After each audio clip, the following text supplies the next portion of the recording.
বাচ্চাদের টিফিনে এরকম টিফিন এক আধবার দিয়ে দেখবে, বারবার কিন্তু তোমাকে বানাতে হবে। আজ সিক্রেট কুকিং ডায়েরি রান্নাঘরে আমি কাকুলি তোমাদের জন্য নিয়ে এসেছি এমন একটি দুর্দান্ত স্বাদের রেসিপি, যা কিনা বড়দের থেকে বাচ্চাদের কিন্তু খুব বেশি পছন্দ হয়। চলো তাহলে দেখিনি কিভাবে তৈরি করব আর কিভাবে তৈরি করব। ভিডিওটা প্রথম থেকে শেষ পর্যন্ত সাথে থেকো। রেসিপিটি তৈরির জন্য একটা বোল নিয়ে নিয়েছি, বোলের মধ্যে দিয়ে দিচ্ছি একটা ডিম ফাটিয়ে নিয়েছি। এখানে ডিমের পরিমাণটা বেশি চাইলে বেশি দিতে পারো, আমি একটা ডিম দিয়ে করছি। দিয়ে দিচ্ছি স্বাদ মতো চিনি। মিষ্টির জন্য মিষ্টিটা কেউ পছন্দ বেশি করলে বেশি পরিমাণেই দেবে, আর যদি কেউ কম মিষ্টি পছন্দ করো তাহলে কম পরিমাণে দেবে। 4 চামচ মিষ্টি দিয়ে দিলাম। ডিমের গন্ধটা যাতে না আসে তার জন্য এখানে আমি ভ্যানিলা এসেন্স ব্যবহার করছি, তোমরা যে কোনো এসেন্স ব্যবহার করতে পারো। দিয়ে দিচ্ছি একটু সাদা তেল, তোমরা চাইলে এখানে বাটারও ব্যবহার করতে পারো। একটা হুইস্ক দিয়ে ভালো করে চিনিটা গলিয়ে নেব।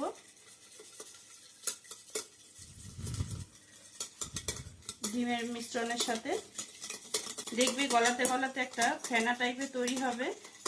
যত বেশি ভালো করে ফেটানো হবে এই রেসিপিটিও কিন্তু ঠিক ততটাই ভালো হবে।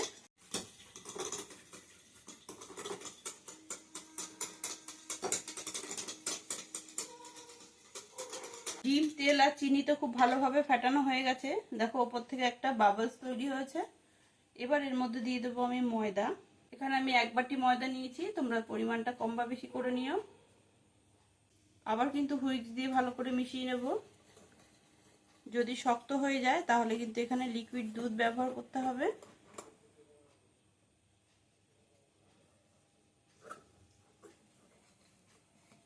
দেখো এখানে কিন্তু ময়দা দেওয়ার পরে মিশ্রণটা শক্ত হয়ে গেছে, তাই এটাকে নরম করার জন্য আমি এখানে লিকুইড দুধ দিয়ে দিচ্ছি।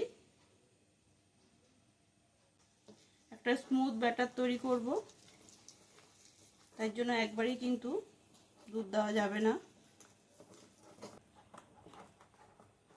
খুব ভালোভাবে মিশিয়ে নেব।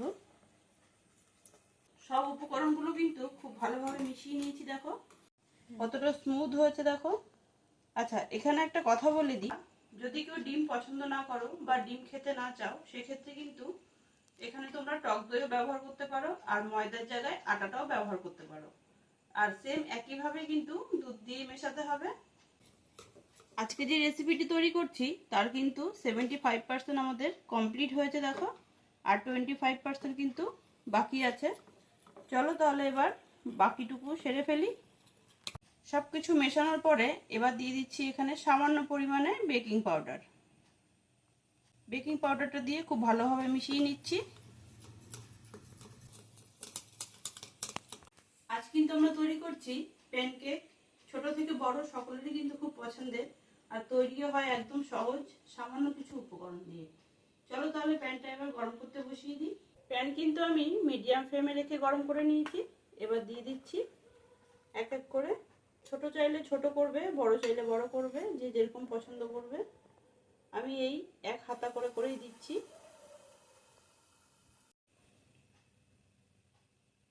এখানে কিভাবে বুঝবে যে প্যানকেকের ব্যাটারটা একদম পারফেক্টলি হয়েছে, দেখো ওপর থেকে বাবলস তৈরি হচ্ছে, তার মধ্যে দিয়ে কিন্তু বাবলস গুলো ফেটেও যাচ্ছে। দেখো ওপর থেকে কিন্তু সম্পূর্ণ বাবলস তৈরি হয়েছে, এবার এগুলো ফেটেও যাবে। আর ওপরটা কিন্তু পুরোটাই ড্রাই হয়ে এসছে, আর নিচ থেকে দেখো কত সুন্দরভাবে ছেড়ে দিচ্ছে। আমি এবার উল্টে দিচ্ছি, দেখো কত সুন্দর এসছে কালার।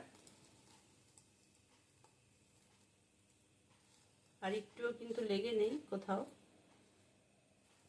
একটা কিন্তু আমাদের রেডি হয়ে গেছে। এভাবে কিন্তু সব কটা আমি ভেজে নেব। এখানে কিন্তু কোনো প্যানে তেল দেওয়ার দরকার নেই, যেহেতু তেলটা ব্যাটারে দেওয়া আছে, তাই তেল ছাড়াই কিন্তু খুব ভালোভাবে কেকগুলো উঠে যাবে।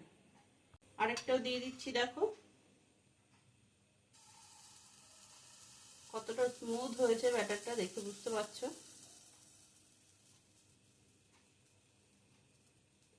দেখো সব প্যানকেকগুলো কিন্তু এইভাবে সুন্দর করে ভেজে নিয়েছি।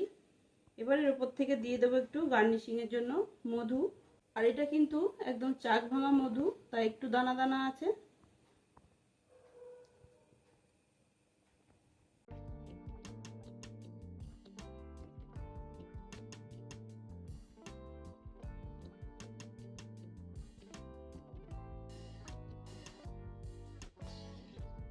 এক বাটি ময়দাতে কিন্তু এত সুন্দরভাবে প্যানকেক তৈরি হয়ে গেল।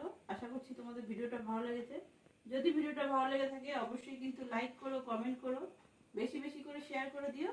আর সিক্রেট কুকিং ডায়েরি চ্যানেলটি এখনো যারা সাবস্ক্রাইব করেনি অবশ্যই সাবস্ক্রাইব করে পাশে থেকো। দেখা হচ্ছে এরকমই মজাদার নিত্য নতুন রেসিপির সাথে নেক্সট ভিডিওতে। ততক্ষণ ভালো থেকো, সুস্থ থেকো।